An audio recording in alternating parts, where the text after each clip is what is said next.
One of the questions that was asked that may not have been addressed during your session was, what's the next great GDS innovation, and when do you think it'll come into play? Well, I certainly wouldn't want to tell you about the next great innovation. That would be a competitive secret. I do think, and I talked about it a little bit in there, I do think that we'll continue to see innovation around the air shopping and pricing process, and I'm hopeful that we can get to standards that allow us to do many more of the things like attribute-based shopping, and allowing consumers not just to look for low fare, but to look for low fare plus services that they really want for a given itinerary. And that changes a lot based on how I'm traveling, whether I'm with my family or whether I'm on business. And I think that can be a very, very strong innovation, not just for our company, but for consumers, for corporations, and ultimately it'll be really helpful to air suppliers. Switching gears a little bit and thinking about Travelocity specifically now, there's been so much talk about building in media components to the OTA offering and sort of changing the revenue streams. Are you looking to aggressively change the mix of the revenue streams that Travelocity is receiving? Well, we certainly want to continue to grow the transaction business. So it is the core business. On the other hand, we do see huge opportunity there.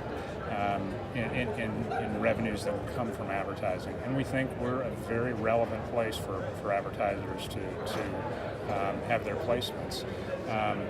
We have people that spend on average 4 or 5 times what others do online that are coming to our site, and we ought to offer up opportunities and certainly relevant opportunities to consumers that are available from folks that want to advertise on our site.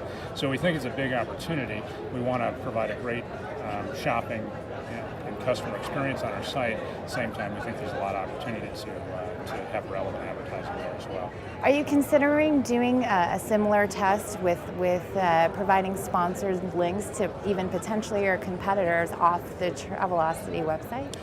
Sponsored links on the Travelocity website, I don't see why not. I mean, again, as I've said before, there are certainly a lot of overlaps between the consumers that go to Travelocity and also go to its competitors. And I think in particular those that we can specifically target that are shopping versus buying. I think that's a great opportunity for us, and we can move them over to competitor sites, and I think without really being harmful to our core business model. Michelle made a lot of strong statements about that testing and experimentation.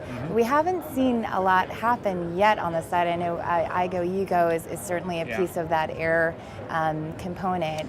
Well, just stay tuned. There's a lot to come there.